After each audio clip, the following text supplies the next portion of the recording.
Hello everybody, good morning, good afternoon and good evening. My name is Vishwadeep और आपका स्वागत करता हूं अनअकैडमी कंप्यूटर साइंस चैनल पे अनलिमिटेड लर्निंग के लिए। आखिरी 4 महीने लगभग बचे हुए हैं गेट प्रिपरेशन को लेके और अब प्रेशर और टेंशन स्टूडेंट्स के मन में थोड़ा बढ़ रहा होगा। कहीं कहीं कुछ स्टूडेंट्स ये भी सोच रहे हैं कि हमने इतनी प्रिपरेशन की वो काम आएगी या नहीं, हमारी प्रिपरेशन सही ट्रैक पे चल रही है या नहीं। सर कोई कॉन्फिडेंस नहीं है, क्वेश्चन सॉल्व करते हैं, काफी सारे क्वेश्चन में अटक जाते हैं, डिमोटिवेशन आता है, कभी कभी नर्वस हो जाते हैं, कभी कभी लो भी फील करते हैं और there are so many problems जिनसे आप गुजर रहे होंगे। कुछ दिन पहले मैंने एक वीडियो बनाया था आप सब लोगों के लिए कि क्या क्या प्रॉब्लम आपको हो सकती है और उन प्रॉब्लम को कैसे सॉल्व करना है। इसके अलावा आज मैं बात करने वाला हूं एक ऐसे मिस्टेक्स के बारे में, उन ऐसी मिस्टेक्स के बारे में जो आपको आखिरी के 4 महीनों में अवॉइड करनी है। तो सबसे पहला पॉइंट यहां पे मैं बात करूंगा गिव अप करने के बारे में कि टेंस सिचुएशन है, आप गिव अप नहीं करिएगा। कभी कभी ना जो थोड़े से पॉजिटिव माइंडसेट वाले स्टूडेंट्स नहीं होते हैं, जो पॉजिटिव माइंडसेट नहीं बना पाते हैं या शायद किसी नेगेटिव पर्सन के कांटेक्ट में आने की वजह से नेगेटिव हो जाते हैं या बार बार किसी के डिमोटिवेट करने से डिमोटिवेट हो जाते हैं। जैसे कि पड़ोसी बोलते हैं, अरे तुम्हारा तो कुछ नहीं होगा, क्या दिन दिन भर पढ़ते हो, कुछ नहीं होने वाला है। दोस्त कभी कभी ऐसा बोलते हैं। लोग डिमोटिवेट करने वाले हर जगह मिल जाएंगे। तो अगर आपके आसपास भी ऐसे लोग हैं जो नेगेटिव थॉट्स आपके दिमाग में प्लांट करते हैं, उनसे दूर हो जाओ। और गिव अप करने का मत सोचना। एक बार गिव अप करने का अगर आपके दिमाग में आता भी है, किसी भी रीजन से आता है, तो एक बार ये देखिएगा पलट के कि आपने इतने दिनों में, इतने महीनों में, इतने सप्ताह में या इतने सालों में क्या किया है, पिछले पलट के देखिएगा जरूर। अगर आपको ऐसा लगता है कि आपकी प्रिपरेशन काफी लंबी रही है, आपने काफी एफर्ट्स इस डायरेक्शन में लगा दिए हैं, इतनी दूर आप ऑलरेडी आ गए हो, तो अब गिव अप मत करना। कुछ और महीनों का कड़ा परिश्रम है ये, हार्डवर्क है ये, और आप डेफिनेटली वो मंजिल पाएंगे जिस मंजिल की आप तलाश में निकले थे। इतनी दूर आ गए हैं तो आप वापस जाने का सेंस तो नहीं बनता है। तो प्लीज अगर गिव अप करने की इच्छा हो रही है तो अपने आप को मना लेना कि यार इतना दूर तो आ गए हैं, चलो अब देख आते हैं कि क्या है इसमें। चाहे थोड़ा थोड़ा और एक्स्ट्रा एफर्ट्स लग जाएं, पर एक बार चलेंगे तो सही, टॉप तक पहुंचेंगे तो सही, लास्ट तक पहुंचेंगे तो सही। दूसरा पॉइंट है completing the syllabus after November month also. लोगों को सिलेबस कवर करने का एक जुनून होता है, सर सिलेबस कवर नहीं करेंगे तो मार्क्स नहीं आएंगे। मैंने इसका भी एक वीडियो बनाया था, वीडियो का टाइटल जो है वो देखिएगा, सब्जेक्ट वाइज इंपॉर्टेंट टॉपिक्स। ये वीडियो सेक्शन में चैनल पे मिल जाएगा, जिसमें मैंने बताया था कि अगर आप सिलेक्टिव स्टडी करते हो, इंपॉर्टेंट टॉपिक्स भी पढ़ते हो आखिरी में जाके, उससे भी अच्छी रैंक ला सकते हो। मैंने खुद ने निकाली है 2018 में 440 रैंक, सिर्फ और सिर्फ कुछ सब्जेक्ट्स पढ़ के। मतलब कुछ सब्जेक्ट मुझे पता थे बस उन्हीं से। क्यों ऐसा होता है? क्योंकि मैंने जो कोर्सेस मुझे पता है मैं पढ़ाता हूं, उनके प्रॉब्लम सॉल्विंग मुझे अच्छे से आती है। मेरे को उनकी प्रॉब्लम सॉल्विंग बहुत अच्छे से आती है। आप कोई भी क्वेश्चन दो मैं सॉल्व कर दूंगा। तो वो प्रॉब्लम सॉल्विंग आप इंप्रूव करो, नॉलेज पे ग्रिप इंप्रूव करो। अगर आप ऐसा करते हो तो आपका काम बन जाएगा। कम से कम 2 महीने तो आपको चाहिए ही चाहिए अच्छा डिटेल्ड रिवीजन करने में और प्रैक्टिस करने में। जितनी प्रैक्टिस करोगे आपको पता चलेगा कि किस टाइप का क्वेश्चन कैसे बनता है, किस क्वेश्चन में कहां कहां पे किस किस टाइप की इंफॉर्मेशन मिसिंग हो सकती है या इनडायरेक्टली दे रखी होती है, उन्हें कैसे निकाला जाता है। अगर आपने सारे टाइप के क्वेश्चन जो test series, practice questions, classroom, DPP, quizzes हर जगह पे मिले, पीवाई क्यूज, इनफैक्ट सारे टाइप के क्वेश्चन एक एक बार सॉल्व कर लिए, दो दो बार सॉल्व कर लिए और उनको याद रख लिया, आपका 60 मार्क्स मिनिमम पक्का है गेट में। मिनिमम मैं गारंटी लेता हूं, क्योंकि गेट में मैक्सिमम क्वेश्चन गेट के पीवाईक्यूज या टेस्ट सीरीज और उसके आगे पीछे के ही आते हैं, बट याद नहीं रहती चीजें। प्रैक्टिस करते हैं पर फिर भी वहां जाके भूल जाते हैं, उस चक्कर में गड़बड़ होती है। तो मैं चाहता हूं कि आप लोग लिमिटेड पढ़े, सिलेबस अगर कुछ छोड़ देंगे चलेगा, बट प्रैक्टिस नहीं छोड़नी है, रिवीजन नहीं छोड़ना है, वरना आपको मार्क्स नहीं आएंगे। टेस्ट सीरीज नहीं छोड़नी है, वरना आप टाइम मैनेजमेंट और प्रेशर मैनेजमेंट और जो प्रेशर होता है एग्जाम का, टेस्ट लिखने का, वो नहीं कर पाएंगे। जब आंसर आपके सामने नहीं है और आपको नया आंसर निकाल के आना है, तो उसकी प्रैक्टिस आप टेस्ट के थ्रू ही कर पाएंगे। और वो ऐसा अगर आप टेस्ट लिख के नहीं जाएंगे अच्छे से, तो आप नहीं कर पाएंगे वो चीज। तो ऐसा इस चीज को अवॉइड करना है कि नवंबर तक आपको कुछ भी हो सिलेबस कवर कर लेना है। अगर सिलेबस छूटता है तो आप एक काम करो, अभी से सिलेक्टिव स्टडी की तरफ चले जाओ कि आप अगले 1 महीने 1.5 महीने में, मैं तो बोलता हूं 15 नवंबर के बाद ही छोड़ दो, 2.5 मंथ रखो अपने हाथ में, क्योंकि जरूरत लगेगी। तो आप 15 नवंबर हार्ड फास्ट रखो कि 15 नवंबर के बाद कुछ भी नया नहीं पढ़ोगे, सिर्फ और सिर्फ जो पढ़ा है उसी का रिवीजन करोगे। तो अगले 1 महीने, लगभग 1 महीना 5-6 दिन बचे हुए हैं, तब तक आप क्या करो, तब तक आप वो टॉपिक ही पढ़ो अब रिमेनिंग सब्जेक्ट्स में से जो इंपॉर्टेंट है, और बाकी को छोड़ दो। नेक्स्ट है not writing enough number of test. Test लिखना जरूरी है। जो बच्चे लेट से स्टार्ट किए हैं उनको छोड़ के बाकी जो स्टूडेंट्स ने काफी लंबे टाइम से प्रिपरेशन स्टार्ट कर दी है और उनके कुछ कुछ कोर्सेस एक दो बचे हुए हैं, तो अब एक काम करो, आप जो कोर्सेस बचे हुए हैं उनको एक एक करके जब आप कंप्लीट करोगे तो कोर्स को पढ़ के रिवाइज करके और उसका टेस्ट लिख दो, सब्जेक्ट वाइज टॉपिक वाइज। अब से ही लिखना शुरू कर दो, अब ज्यादा डिले मत करो, डरो मत। टेस्ट में मार्क्स कम आएंगे, मैं खुश हूं उस मामले में, पर टेस्ट लिख रहे हो, सीखने को मिलेगा। मैंने हजारों बार अपने हर एक स्ट्रैटेजी में ये बताया है, हजारों बार इसलिए क्योंकि हर जगह पे ये क्वेश्चन आते हैं, बच्चे डरते हैं टेस्ट से।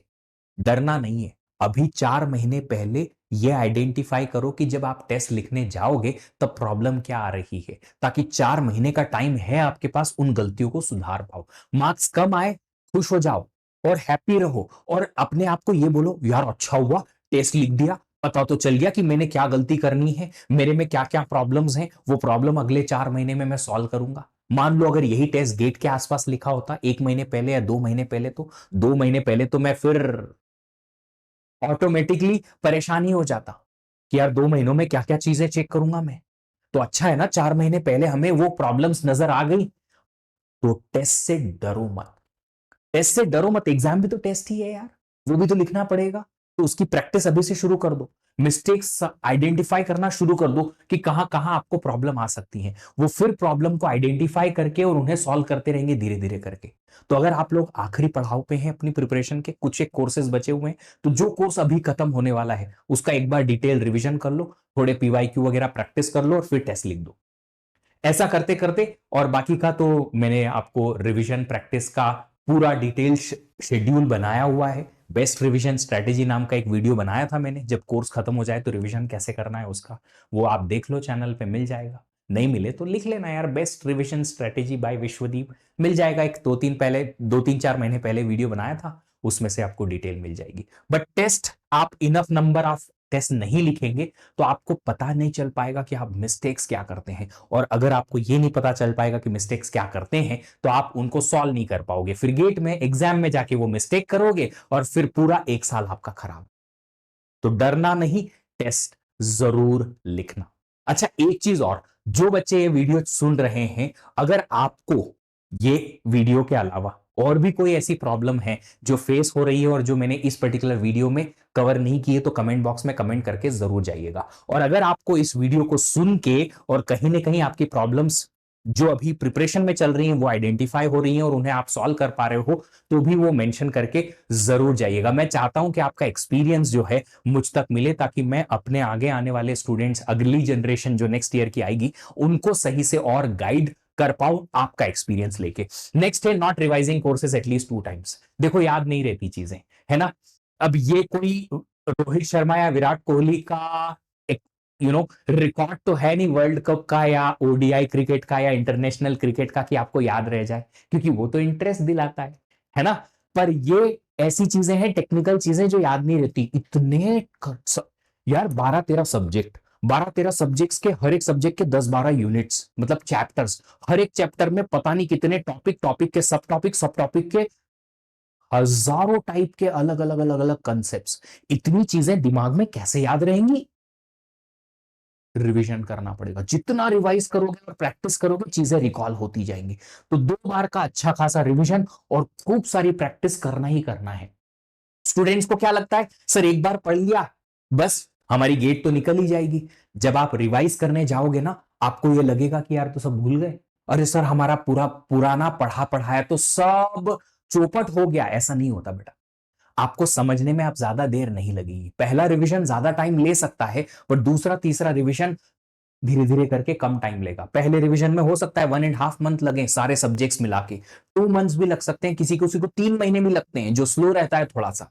बट आपको हर किसी को अपनी कैपेबिलिटी के हिसाब से टाइम लगेगा, बट टाइम लगने के बाद, रिवीजन करने के बाद चीजें मैक्सिमम याद रहने लगती हैं। दूसरे रिवीजन में और ज्यादा, तीसरे में और ज्यादा, कम से कम 2 रिवीजन का टाइम तो निकालना ही पड़ेगा अलोंग विद प्रैक्टिस। तब जाके चीजें याद रहेंगी, तभी तो क्वेश्चन सॉल्व होंगे। वरना आप कोर्स कंप्लीट करते जाओ करते जाओ करते जाओ, सिलेबस पूरा कवर कर लिया, सब कुछ कवर कर लिया जनवरी तक, और उसके बाद एग्जाम में गए, सर हम नोट्स ले जा सकते हैं क्या एग्जाम में? नहीं। तो फिर अगर नोट्स नहीं ले जाओगे तो कंसेप्ट याद कैसे रहेगा? दिमाग में तो बैठा नहीं। प्रॉब्लम है ना? नेक्स्ट है wasting time in unnecessary stuffs. अब देखो, अननेसेसरी स्टफ कुछ भी हो सकते हैं। 2 क्लासेस के बीच में 15 मिनट का गैप मिलता है, वो भी अननेसेसरी स्टफ में चले जाएगा। हो सकता है आप कुछ रील्स देख लें, कुछ क्या कर लें, कुछ क्या कर लें। तो अब आखिरी के 4 मंथ जो है, अब आपको थोड़ा सा ज्यादा सीरियस होना पड़ेगा।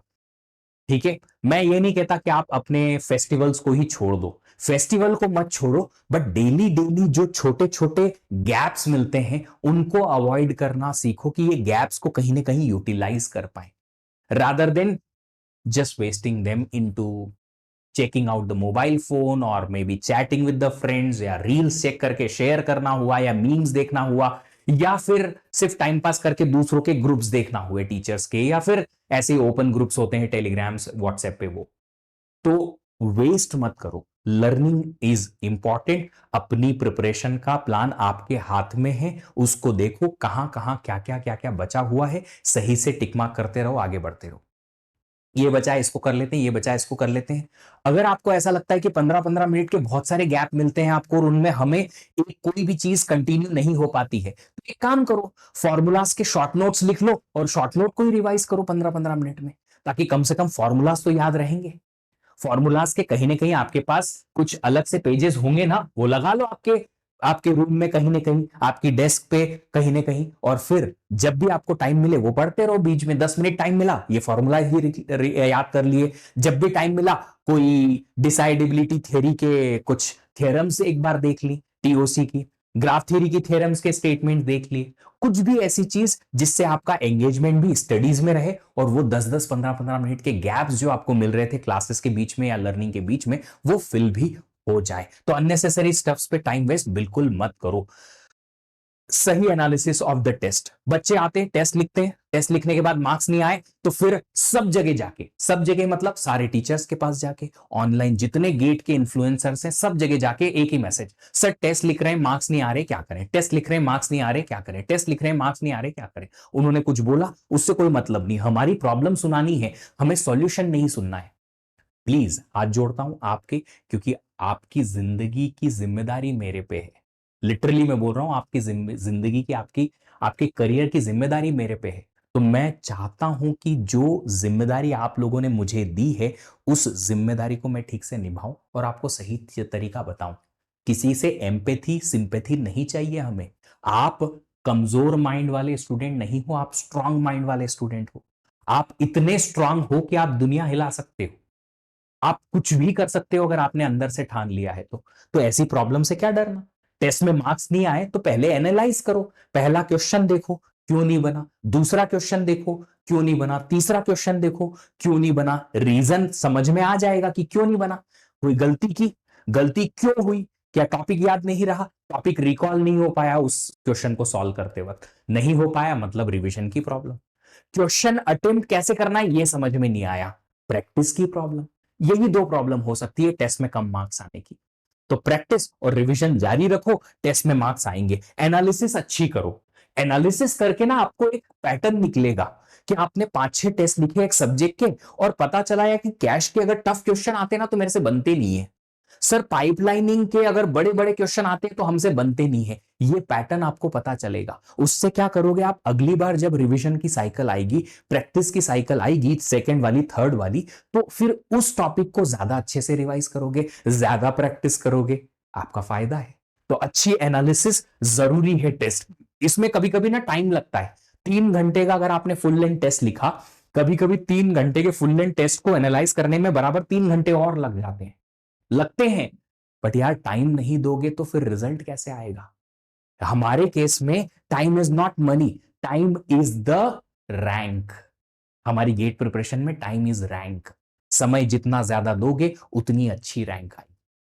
It's all as simple as that.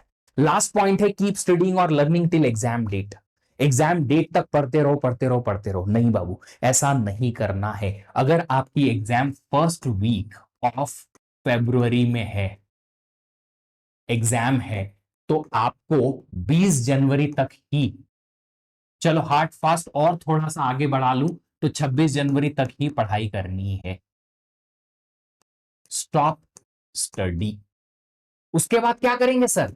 उसके बाद 27 जनवरी से एग्जाम तक, 27 जनवरी से till exam, from 27 January till exam आप क्या करोगे? आप दो चीजें करोगे। एक तो फुल लेंथ टेस्ट लिखते रहोगे हर दूसरे तीसरे दिन, और दूसरा अपने शॉर्ट नोट्स रिवीजन करोगे।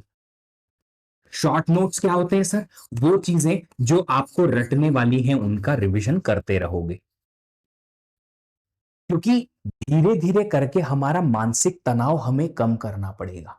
मानसिक तनाव मतलब कि जो प्रेशर हमने दिमाग पे दिया है रोज रोज पढ़ने का, आप एग्री करोगे, यस पक्का बोलोगे, इस प्रीमियर लाइव प्रीमियर क्लास में यस नो जरूर बोलोगे, यस तो पक्का बोलोगे कि ऐसा है कि अभी तो बहुत टेंस माहौल है सर। जब भी सोचते हैं दिमाग में यही आता है, पढ़ना है पढ़ना है पढ़ना है पढ़ना है पढ़ना है पढ़ना है, ये करना है वो करना है वो करना है, ये करना है ये करना है, बड़ा टेंस माहौल चल रहा है और ये टेंशन बढ़ती ही जाएगी। तो उस टेंशन को जब आप पीक पे लेके जाएंगे तो पीक से थोड़ा थोड़ा करके और स्लोली नीचे भी लाना पड़ेगा। क्यों लाना पड़ेगा? एग्जाम में हमें दिमाग से टेंशन फ्री जाना है। टेंशन लेके जाओगे तो रिजल्ट लेके नहीं आ पाओगे। किसी भी फील्ड में देख लो, अगर प्रेशर है और प्रेशर में आप परफॉर्म करने जाओगे तो दिमाग को कूल रखना पड़ेगा, तब जाके रिजल्ट अच्छा आएगा। वरना प्रेशर में कहीं ना कहीं गलती के चांसेस बढ़ेंगे, कंसंट्रेशन फोकस लो होगा, आपका फोकस सिर्फ प्रॉब्लम पे होगा, सॉल्यूशन की तरफ होगा ही नहीं। तो प्रेशर कम करने के लिए आपको क्या करना पड़ेगा? 26 जनवरी के बाद आपको कम से कम 10 दिन लगभग मिलेंगे। उन 8-10 दिनों में आपको अपने आप को थोड़ा सा रिलैक्स्ड माहौल में रखना पड़ेगा। तो नंबर ऑफ आवर्स धीरे धीरे करके कम करेंगे, है ना। जो टेंस्ड माहौल चल रहा था कि टेस्ट सीरीज भी देनी है, प्रैक्टिस भी करनी है, रिवीजन भी करना है, ये भी करना है वो भी करना है, वो धीरे धीरे करके कम करेंगे। सिर्फ फुल लेंथ टेस्ट लिखेंगे एक दो तीन दिन के अंदर, और धीरे धीरे करके रेगुलर डेज में नॉर्मल नॉर्मल पढ़ के, नॉर्मल आवर्स में ही, मतलब बहुत ज्यादा भिड़ के नहीं कि एक भी मिनट नहीं मिल रहा है दिन में, ऐसा नहीं करेंगे। बीच बीच में गैप ले लेके आधे आधे घंटे की शॉर्ट नोट रिवीजन करते रहेंगे एग्जाम के पहले तक। अब ये टिल एग्जाम डेट मतलब आखिरी दिन तक नहीं है, आपको 2 days बिफोर एग्जाम तक ऐसा करना है। लास्ट दिन एग्जाम के एक दिन पहले आपको कुछ भी पढ़ाई नहीं करनी है, क्योंकि मेंटली रेडी होके जाना है अगले दिन। और उसके लिए आपको क्या करना है? उसके लिए एग्जाम के एक दिन पहले आप करेंगे रिलैक्सेशन। अपने आप को ये कन्विंस कराएंगे कि जितना मुझे पढ़ना था पढ़ लिया, एक दिन में कोई भी कुछ नहीं कर पाएगा। मैं ये स्टैम्प पेपर पे लिख के दे सकता हूं, आ जाओ मेरे घर, लिख के दे सकता हूं, एक दिन कितना भी तुम पढ़ लो बहुत बड़ा डिफरेंस नहीं आएगा। बट अगर उस दिन आपने मेंटली अपने आप को रेडी कर लिया तो बहुत बड़ा डिफरेंस आ जाएगा। तो कंटेंट वाइज कोई डिफरेंस नहीं क्रिएट कर पाओगे। एक दिन में सारे कोर्सेज रिवाइज कर लोगे? नहीं हो पाएंगे। एक दिन में सब कुछ प्रैक्टिस कर लोगे? नहीं हो पाएगा। तो क्या करना है एक दिन में? लास्ट दिन, जैसे कल एग्जाम है तो आज सुबह से लेके शाम तक आप रिलैक्स रहेंगे, दोस्तों के साथ घूमेंगे थोड़ा सा, ऐसा कि आपको फिजिकली चोट ना लगे, है ना, ध्यान रखिएगा इस चीज का। क्रिकेट विकेट खेल लो, ज्यादा ऐसा भी गेम मत खेलने जाना कि आज क्रिकेट खेल लिए हाथ पैर ऐसे दुख रहे हैं आप कि कल एग्जाम के टाइम पे हमारा कॉन्सेंट्रेशन नहीं बन रहा है, एग्जॉस्ट हो गया, ऐसा भी मत करना। गेम्स खेल लो, वीडियो गेम्स खेल लो, मूवी देख लो, कुछ ऐसा काम करना है जिससे हमारा दिमाग एग्जाम से दूर रहे, ताकि हम मेंटली अगले दिन बिना प्रेशर के प्रेजेंट हो एग्जाम वाले दिन। ये मेरा प्रूवन फॉर्मूला है। एग्जाम वाले एक दिन पहले, अगर एग्जाम के, अगर आपने अपने आप को मेंटली एग्जाम के प्रेशर से दूर रखा, अगले दिन फ्रेश माइंड से जाओगे, एग्जाम में थोड़ा सा माइंड लगेगा, बट जो कंसंट्रेशन फोकस आपका बनेगा ना, वो अमेजिंग होगा और ये मजेदार रिजल्ट आपको लाके देगा। लास्ट पॉइंट है not revising the short notes. Short note क्या होते हैं? शॉर्ट नोट वो पॉइंट होते हैं जो आपको रटने वाले होते हैं। जैसे कुछ फॉर्मूलाज होते हैं एज इट इज याद रखने, कुछ एनालॉजीज हम निकालते हैं कि ऐसा ऐसा होता ही होता है। वो जैसे कि कैश मेमोरी में हम एक छोटी सी एनालॉजी निकालते हैं कि इंडेक्स वैल्यू 0 होती है फुल्ली एसोसिएटिव कैश में। फुल्ली एसोसिएटिव कैश में कोई कॉन्फ्लिक्ट मिस नहीं होते हैं। ये ऐसे पॉइंट है जो आपको रटने के हैं। ये रटने वाले पॉइंट आप शॉर्ट नोट में लिख लो और उनको आखिरी दिन पे, आखिरी 15-20 दिन में रोज रोज रिवाइज करो। अब अगर किसी ने शॉर्ट नोट नहीं लिखे और जिसको शॉर्ट नोट लिखने का टाइम भी नहीं है, हाइलाइटर पेन आता है कितना बड़ा, मोटा सा जिसका निब होता है ना, येलो टाइप कलर का आता है वो, ठीक है, नियॉन कलर का। वो हाइलाइटर पेन लाओ, अपने जो नोट्स लिखे हैं उनमें ही हाईलाइट कर दो शॉर्ट नोट्स को, कि भैया ये रटने वाली चीज है उसको हाईलाइट कर दो, ये रटने वाली चीज है उसको हाईलाइट कर दो। जब हाइलाइटर आपका पेन दिखेगा हाईलाइटेड चीजें, तो रिवीजन के टाइम पे आपको हाईलाइटेड चीजें दिखती रहेंगी। अच्छा हाँ हाँ ये वाला शॉर्ट नोट है। तो जब आप शॉर्ट नोट रिवीजन करोगे, आपके डिटेल नोट्स में ही शॉर्ट नोट रिवाइज हो जाएंगे। शॉर्ट नोट से क्या होगा ना, इसमें रटने वाली चीजें ना ज्यादा दिन तक याद नहीं रहती, कंसेप्ट याद रहते हैं। जैसे मैंने आपको कहा एक छोटा सा एग्जांपल, डेटा स्ट्रक्चर में एक ट्री दे रखा है, बाइनरी ट्री, उसका प्री ऑर्डर ट्रेवर्सल निकाल दो। प्री ऑर्डर ट्रेवर्सल अगर आपने 3 महीने पहले भी पढ़ा था ना, तो आपको रिकॉल हो जाएगा। पता है क्यों? क्योंकि वो है कंसेप्ट। कंसेप्ट याद रहती है, मेथड याद रहती है। मेथड कंसेप्ट लंबे टाइम तक याद रहती है, बट ये जो लाइन रहती है ना, एक एक लाइन या फॉर्मूलाज, वो भूल जाते हैं हम जल्दी से। तो उनको याद करने का शॉर्ट नोट का रिवीजन बहुत आपके लिए जरूरी रहेगा, बड़ा इंटरेस्टिंग रहेगा और आपको याद भी अच्छे से रह जाएंगी सारी चीजें। रटी रटी चीजें, रटने वाली चीजें आपको याद रहेंगी, आपको बहुत फायदा होगा एंड में। तो ये सारे वो पॉइंट्स थे जो आपको अवॉइड करने हैं। आपको गेट एस्पिरेंट्स को लास्ट 4 मंथ्स में ये करना नहीं है। इनके अलावा अगर आप कोई भी ऐसा पॉइंट आपके दिमाग में आता है तो मुझे जरूर बताइएगा। बट अगर आप लोगों को ऐसा लगता है कि नहीं सर, हमें आखिरी के 3-4 महीनों में आपकी जरूरत है और आपके साथ अपनी प्रिपरेशन को आगे ले जाने की जरूरत है, तो एक नया सब्सक्रिप्शन प्लान अनअकैडमी ने लॉन्च किया है, 4+1।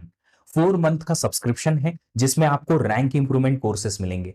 ये रैंक इंप्रूवमेंट कोर्सेस क्या है? रैंक इंप्रूवमेंट कोर्सेस में हम आपको देंगे प्रैक्टिस कोर्सेस, रिवीजन कोर्सेस।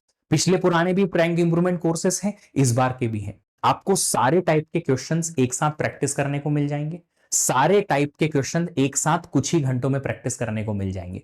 ये सेशंस वेल प्रूवन है। और लास्ट ईयर का जो AIR 2-3 जितने भी थे, उनमें से स्पेसिफिकली AIR 3 की बात करता हूं, प्रभव वर्मा जिसका नाम है बच्चे का, उसने मुझे पर्सनली ये कहा था कि सर आपके RIC ने मुझे बहुत हेल्प की।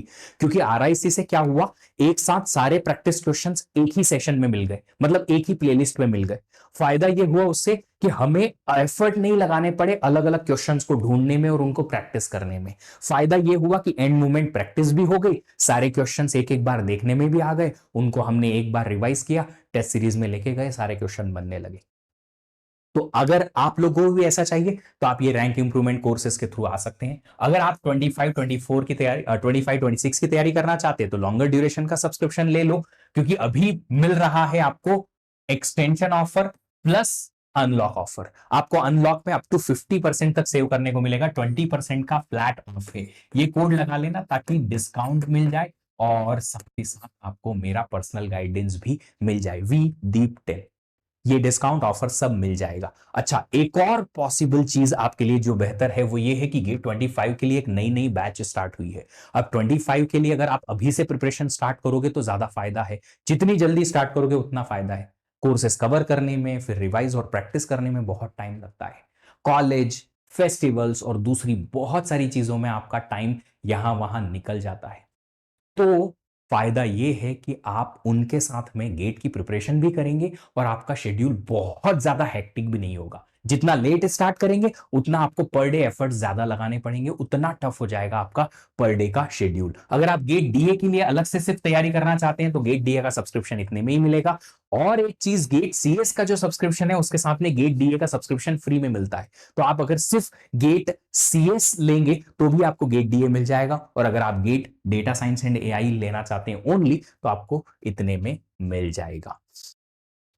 अगर आप लोग अनअकैडमी प्लेटफॉर्म से अभी तक परिचित नहीं हैं तो आप ये स्पेशल क्लासेस देख सकते हैं जो कि एब्सोल्युटली फ्री हैं। एक बार आपको ऐप पे समझ में आएगा कि कैसे क्लासेस लगती हैं, कितनी अच्छी इंटरैक्टिविटी आपको वहां पे मिलती है। प्लस और आइकॉनिक 2 टाइप के अलग अलग सब्सक्रिप्शंस होते हैं। प्लस में आपको सारे लेक्चर्स मिलेंगे, रिकॉर्डेड लाइव सब कुछ, प्रिंटेड नोट्स, लाइव मेंटरशिप और कस्टमाइज्ड डाउट सॉल्विंग फीचर आपको आइकॉनिक में ही मिलेगा। प्रैक्टिस क्वेश्चंस, टेस्ट सीरीज सब कुछ प्लस में इंक्लूडेड है। बट इनके अलावा ये 3 बेनिफिट्स आपको मिलेंगे आइकॉनिक सब्सक्रिप्शन में, और प्राइसेस का डिफरेंस बहुत ज्यादा है नहीं, तो आप ये कोड लगा के जैसा आपको सब्सक्रिप्शन लेना है वैसा ले सकते हो। चलिए, उम्मीद करूंगा कि मैंने इस वीडियो के माध्यम से आपको काफी कुछ सिखाया। बट अगर आप सब्सक्रिप्शन में लंबा डिस्काउंट चाहते हैं, बड़ा डिस्काउंट चाहते हैं, तो डेली स्कॉलरशिप टेस्ट भी लिख सकते हैं। आपकी रैंक के हिसाब से आपको अच्छा खासा वहां भी डिस्काउंट मिल जाएगा। अगर कोई ऐसी प्रॉब्लम है जो अनआंसर्ड रह गई है, तो कमेंट बॉक्स में कमेंट करके जरूर जाइएगा। कोशिश करूंगा कि उसका एक वीडियो आ जाए आप सब लोगों के लिए। Thank you so much for joining. Session को लाइक कर दीजिएगा, अपने दोस्तों के साथ शेयर कर दीजिएगा। अगर आप कोई भी प्लेलिस्ट इस चैनल पे देखते हैं तो उन प्लेलिस्ट के पहले वीडियो पे जाके कमेंट जरूर करिएगा आपके रिव्यू का, और अपने दोस्तों के साथ भी कमेंट्स शेयर करिएगा, वो प्लेलिस्ट शेयर करिएगा। अगर चैनल सब्सक्राइब नहीं किया तो करके और नोटिफिकेशन ऑन कर लेना, ताकि आने वाला कोई भी वीडियो आपका मिस ना हो। Thank you so much for joining. Have a great day, happy learning, bye bye.